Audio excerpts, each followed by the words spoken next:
Yo creo que, para entrar en materia ya del tema de esta noche, que uno de los regalos más grandes que Dios le ha concedido a la mujer es el regalo de la maternidad. Sin embargo, debemos reconocer que a pesar de todo lo hermoso y lo maravilloso que pueda tener el embarazo, para la mujer es una experiencia fuerte y el embarazo tiene ciertas cosas que no son de lo más tierno ni de lo más agradable. Hay una serie de cambios que ocurren en la vida de la mujer durante el embarazo, como por ejemplo cambio de fisionomía, vienen náuseas, mareos, cansancios, y todo eso sumado al dolor de parto que viene al final, que es bastante fuerte. Sin embargo, a pesar de todo eso, las mujeres siguen pensando que una de las cosas más grandes que Dios le ha dado es el hecho de poder concebir. ¿Y saben por qué? Porque al final de todas esas molestias vienen los bebés. Y por lo tanto, después de los 9 meses de sufrimiento, ellas van a tener en sus brazos el fruto de sus molestias. Porque lo que hace que la mujer pase con alegría y con gozo los 9 meses de embarazo es el saber que todo eso tiene un propósito y que al final de todo habrá un bebé. Yo creo que algo similar sucede con nosotros en medio de nuestras aflicciones.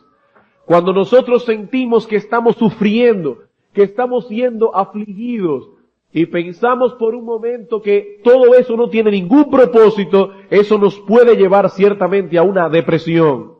Pero si en medio de las aflicciones recordamos que nuestro Dios es soberano, que nuestro Dios nos ama y que Él hace que todas esas cosas contribuyan para nuestro bien de una forma u otra, de tal manera que nosotros veamos el propósito que tiene Dios con las aflicciones, entonces, en vez de deprimirnos, eso nos va a ayudar a crecer y a fortalecernos en la fe.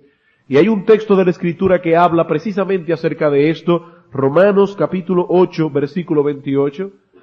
Romanos capítulo 8, versículo 28 dice, y sabemos que a los que aman a Dios, todas las cosas les ayudan a bien. Esto es, a los que conforme a su propósito son llamados. Y la primera palabra con la que nosotros nos encontramos en este texto es la palabra sabemos. Dice el apóstol Pablo, nosotros, los cristianos, sabemos eso. No se trata de una mera idea o de una mera suposición, sino más bien de algo que es bien conocido, algo que es bien sabido. Eso es algo que los creyentes sabemos. Que a los verdaderos hijos de Dios, a los que aman a Dios, a todos aquellos que han sido llamados soberanamente conforme al propósito eterno de Dios, todas las cosas le ayudan a bien. La responsabilidad del creyente es hacer uso de ese conocimiento que posee cuando el caso lo requiera. Porque muchas veces sabemos, pero en el momento que necesitamos aplicar lo que sabemos, nos volvemos un tollo. Ahora alguien se preguntará, ¿y cómo es que sabemos eso? ¿De dónde vino ese conocimiento que dice Pablo tan ciertísimamente que todo cristiano tiene? Bueno, en primer lugar, yo pienso que nosotros sabemos eso por la experiencia de otros en el pasado y la nuestra también. Hermanos, ¿acaso no aprendemos esto, por ejemplo, de la vida de José, que fue vendido por sus hermanos y cómo Dios cambió todas esas adversidades para bien? ¿Acaso no aprendemos esto de los amigos de Daniel? ¿Cómo Dios fue glorificado cuando ellos fueron echados en el foso, en el horno ardiendo? ¿O no aprendemos eso de la misma experiencia de nuestro Señor Jesucristo, que fue la cosa más vil, más inicua que pasó en este mundo y sin embargo de ella podemos extraer la más grande bendición? ¿No aprendemos eso de la experiencia de esos hombres? ¿Hubiese escrito Job su libro que tanto bien ha hecho al pueblo de Dios durante todas las épocas si no hubiese pasado por todas las aflicciones que pasó? ¿O hubiese Juan Bunyan escrito El progreso del peregrino si no hubiese estado 12 años presos en la cárcel de Bedford? Por las experiencias de esos hombres nosotros sabemos que todas las cosas ayudan a bien. Pero yo creo que no tenemos que irnos a la experiencia de otros. Yo estoy completamente seguro que todos los cristianos que están en esta iglesia pueden recordar algún momento en su vida pasada cuando Dios tornó una aflicción en bendición. Nosotros sabemos eso por la experiencia de otros y por la nuestra. Pero también sabemos eso porque la Escritura lo revela. La Escritura nos dice claramente que nuestro Dios es soberano, que Él hace su voluntad en el cielo y en la tierra, que nadie puede frustrar sus planes, que Él nos ama con un amor eterno e incondicional y que por lo tanto Él solo procura nuestro bien. Eso no lo dice la Biblia. Entonces no debemos pensar que Él usará el poder, la sabiduría y la bondad que tiene para con nosotros para hacer que todo lo que nos rodea coopere para nuestro bien. Por eso dice Pablo, ciertísimamente los cristianos saben eso. Ahora, noten, hermanos, que el apóstol Pablo ha sido muy específico en el momento de decir esta promesa. Esta promesa no es para todo el mundo. Esta promesa es exclusiva. Apunta solo hacia un pequeño grupo de personas. Y a ese pequeño grupo de personas, el apóstol Pablo no le llama simplemente hijos de Dios, sino que Pablo dice en primer lugar, sabemos que a los que aman a Dios. ¿Cómo le llama Pablo aquí a los cristianos que son los que van a recibir directamente esta promesa? Pablo le llama primeramente los que aman a Dios. Nuestro Señor Jesucristo dice que el amor a Dios con todo nuestro corazón, con toda nuestra alma, con todas nuestras fuerzas, es el primero y más grande de todos los mandamientos. Sin embargo, ustedes y yo sabemos que es imposible para un alma no regenerada amar verdaderamente a Dios. Pero los verdaderos creyentes aman a Dios porque el Espíritu Santo, en el momento de regenerarlos, coloca ese amor a Dios en sus corazones. Un amor que es especial. Pero repito, hermanos, que ese tipo de amor no se encuentra en el corazón de un hombre no regenerado. Ese amor no es natural. El hombre naturalmente más bien es aborrecedor de Dios, odia a Dios, no soporta ni quiere al Dios de la Escritura y por eso se inventan otros dioses. Por eso dice el apóstol Juan, nosotros le amamos a Él. ¿Por qué? Porque Él nos amó primero. Por eso el apóstol Pablo, por si acaso ha quedado alguna duda de a quién él se está refiriendo en el texto de esta promesa, no solamente dice los que aman a Dios, sino que añade aquellos que conforme a su propósito son llamados. Segunda a Timoteo capítulo 1 versículo 9. Quien nos salvó y llamó con llamamiento santo. Por otra parte, el mismo texto nos dice que es un llamamiento de gracia. ¿Por qué me llamó a mí Dios y no llamó a otro a salvación? Porque es un llamamiento de gracia, dice Él, quien nos salvó y llamó con llamamiento santo, no conforme a nuestras obras, sino según el propósito suyo y la gracia que nos fue dada en Jesús antes de los tiempos de los siglos. Es un llamamiento de gracia y por otra parte, y damos gloria a Dios por ello, es un llamamiento irresistible. No se puede resistir, porque dice la Escritura, irrevocables son los dones y el llamamiento de Dios. Hermano, cuando Dios te llamó a salvación, tú no viniste al Evangelio porque eras mejor que los demás pecadores, sino porque el llamamiento con que Dios te llamó fue un llamamiento irresistible. Tú no podías resistirlo. Dios conquistó tu voluntad. Y ese llamamiento está claro en nuestro texto. Dice aquí, a los que conforme a su propósito son llamados. Vemos entonces en Romanos capítulo 8, versículo 28, que hay un llamamiento y que ese llamamiento es conforme a un propósito eterno de Dios. ¿Y cuál es ese propósito eterno que tiene Dios al llamarnos a salvación? Su propia gloria. Dios lo hace todo para la gloria de su nombre. Y a pesar de que hay pecado en el mundo, al final veremos que Dios ha movido todas las cosas para que glorifiquen su nombre. Pero resulta, hermanos, que cuando el nombre de Dios es glorificado, el pueblo de Dios es bendecido. Por eso, como Él nos llamó conforme a un propósito que no puede ser frustrado de ninguna manera, dice la Escritura, por eso todas las cosas, a esos que fueron llamados conforme a ese propósito, tienen que obrar para bien. Por eso, hermanos, esta promesa es inclusiva y exclusiva. Es exclusiva porque solo atañe a los hijos de Dios. Los inconversos no tienen parte ni suerte en este asunto. Aquí dice a los que aman a Dios, a los que conforme a su propósito son llamados. Es una promesa exclusiva, pero es una promesa inclusiva porque incluye a todos los hijos de Dios. Bien, ¿y cuál es la promesa? Que todas las cosas, las buenas y las malas, las agradables y las desagradables, las justas, las injustas, todas las cosas, dice Pablo, ayudan, y literalmente la palabra significa obran o trabajan juntas. Hermanos, ¿sabían ustedes que hay sustancias venenosas que al ser ligadas por un experto se convierten en una medicina potente?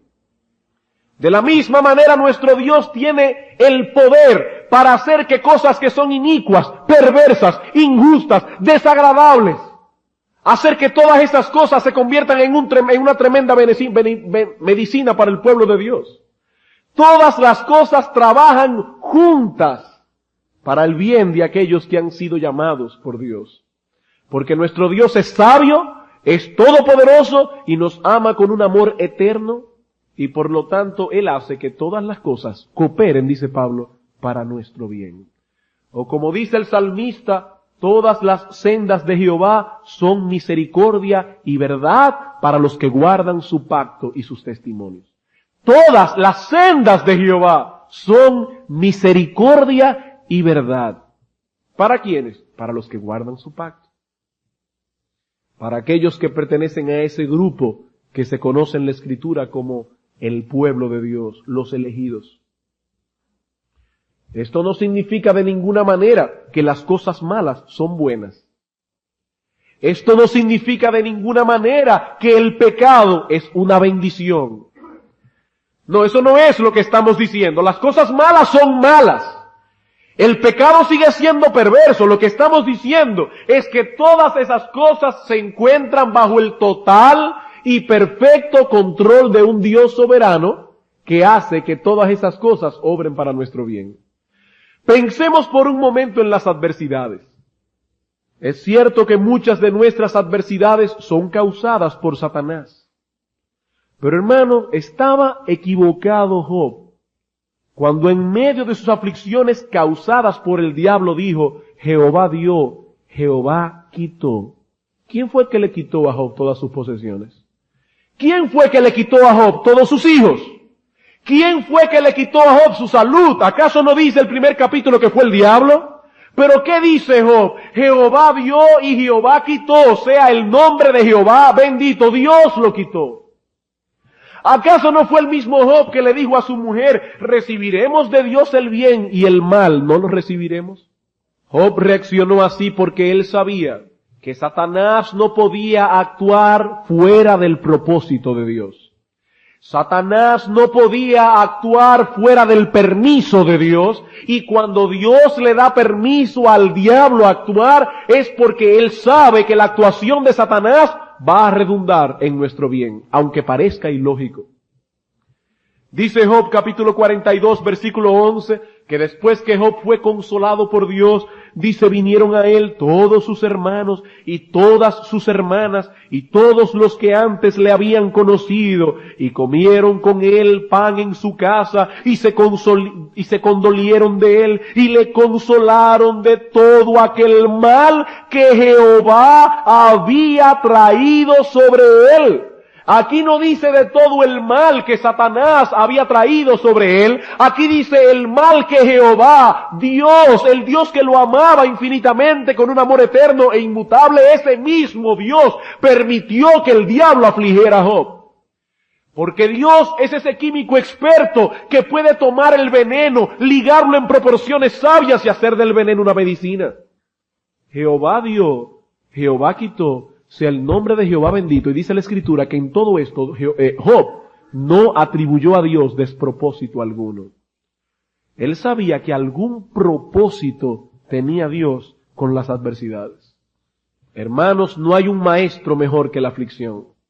No hay un maestro más eficaz que el dolor y la aflicción. La aflicción obra para nuestro bien. Y alguien pensará, ¿y en qué obra para nuestro bien la aflicción? Hermanos, a través de la aflicción, Dios nos ayuda a ser más santos.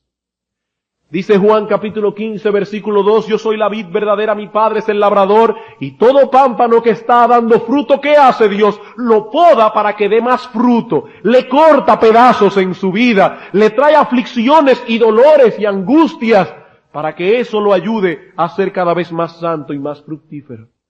Es verdad que ninguna disciplina al presente parece ser causa de gozo, pero esa disciplina, dice el apóstol que escribió la epístola a los Hebreos, dice que nos es provechosa para que participemos de su santidad. Hermanos, es en medio de las aflicciones que se nos manifiesta desde adentro lo que realmente nosotros somos.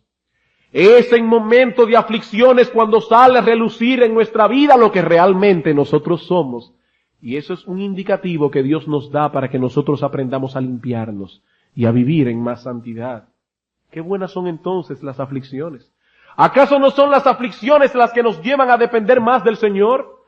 Nuestro orgullo muchas veces nos lleva a depender del conocimiento que tenemos de la Escritura, o nos lleva a depender de los talentos y los dones que Dios nos ha dado, pero cuando vienen las aflicciones y nos vemos sumergidos en debilidad, entonces aprendemos a huir a los brazos del Señor. Segunda a los Corintios capítulo 1. En eso las aflicciones obran para nuestro bien. Segunda a los Corintios capítulo 1 versículos 8 y 9, porque hermanos, no queremos que ignoréis acerca de nuestra tribulación que nos sobrevino en Asia, pues fuimos abrumados sobremanera más allá de nuestras fuerzas, de tal modo que aún perdimos la esperanza de conservar la vida. Pero tuvimos en nosotros mismos sentencia de muerte para que no confiásemos en nosotros mismos, sino en Dios que resucita de los muertos. Y para eso la aflicción obra para nuestro bien, porque nos hace ver nuestra debilidad y nos lleva rápido a acudir a los brazos del Señor. Las aflicciones obran para nuestro bien, ¿saben para qué? Porque nos capacitan para servir a los santos que sufren. Segunda a los Corintios, ahí mismo, capítulo 1, versículo 3. Bendito sea el Dios y Padre de nuestro Señor Jesucristo, Padre de misericordias y Dios de toda consolación, el cual nos consuela en todas nuestras tribulaciones, para que podamos también nosotros consolar a los que están en cualquier tribulación, por medio de la consolación con que nosotros somos consolados por Dios. ¿Acaso no ha sido verdad en nuestra vida que una tribulación y una aflicción nos hace sensibles al dolor de los demás? Y qué bueno es poder ir ahí a la cabecera de un hermano enfermo que sufre y decirle: hermano, yo te entiendo, porque yo también pasé exactamente por lo mismo, pero quiero decirte que Dios me consoló. Quiero decirte que Dios me fortaleció en medio de mi aflicción. Y todo eso nos capacita para consolar y servirle a otros. ¿Acaso no son las aflicciones las que contribuyen a nuestra madurez? Segunda a los Corintios capítulo 4, versículo 16 y 17. Luego que el apóstol Pablo dice que estuvo a punto de perder la vida, en ese contexto dice: por tanto no desmayamos. Antes, aunque nuestro hombre exterior se va desgastando, el interior no obstante se renueva de día en día. Porque esta leve tribulación momentánea, así le llamó Pablo al hecho de que estuvo a punto de perder la vida. Él dice, eso fue una leve tribulación momentánea que produce en nosotros un cada vez más excelente y eterno peso de gloria. Por eso dice el apóstol Pedro: y el mismo Dios de toda gracia, después que hayáis padecido un poco de tiempo, Él mismo os afirme, fortalezca y establezca. Pero después que hayáis padecido un poco de tiempo, porque la aflicción nos ayuda a madurar y fortalece en nuestra comunión con Dios.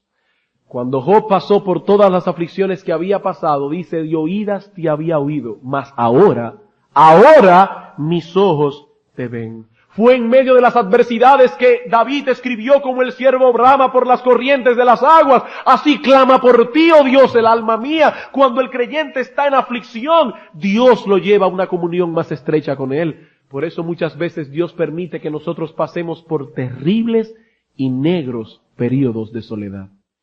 Y son en esos terribles períodos de soledad cuando Dios nos enseña su amor y nos enseña a acudir a Él. Por eso decía el Señor Jesucristo en Juan capítulo 16, vosotros todos me abandonaréis, pero yo no estoy solo porque el Padre está conmigo. Y cuando un creyente puede decir, yo no estoy solo porque el Padre está conmigo, no importa que lo dejen solos todos sus amigos porque el Padre está con él. En medio de las adversidades, la comunión nuestra con Dios se estrecha. Entonces, hermanos, las adversidades obran para nuestro bien. Pero no solo las adversidades obran para nuestro bien, hay otras cosas que obran para nuestro bien y a veces nosotros no lo vemos. Por ejemplo, cuando otros pecan contra nosotros. Hermanos, cuando nosotros vemos la maldad en otros, recordamos lo que éramos nosotros antes de ser partícipes de la gracia de Dios. Y por eso la maldad de otros obra para nuestro bien, porque nos lleva a ser agradecidos.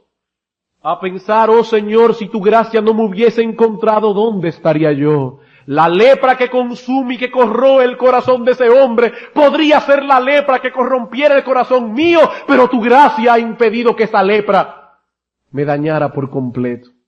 Así que la maldad de otros obra para nuestro bien. Cuando los impíos arremeten contra el justo, usando armas que nosotros no podemos usar, eso nos lleva a acudir a Dios y decir, oh Dios, defiende nuestra causa, como decía el salmista en el Salmo 35, cuando los impíos lo estaban afligiendo. Decía el salmista, disputa, oh Jehová, con los que contra mí contienden. Pelea contra los que me combaten. Echa mano al escudo y al pavés y levántate en mi ayuda. Saca la lanza, cierra contra mis perseguidores.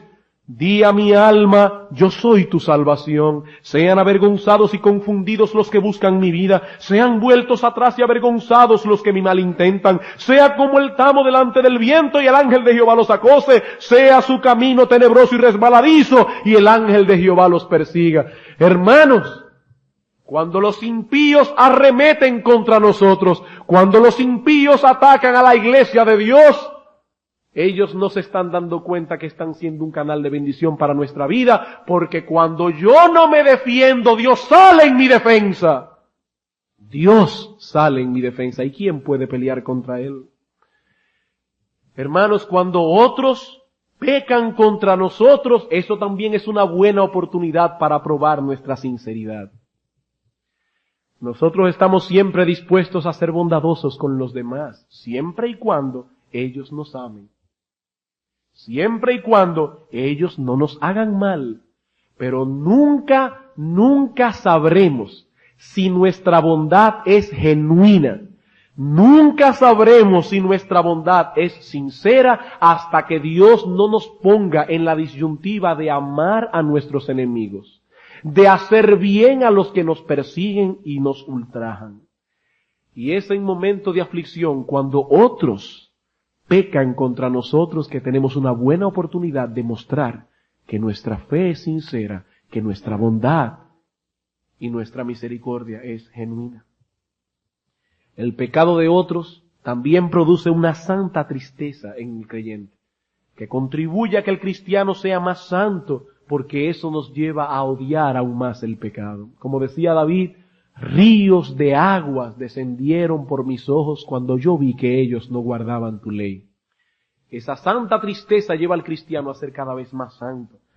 Además, Dios muchas veces usa los ataques de los impíos contra el pueblo de Dios para glorificar su nombre.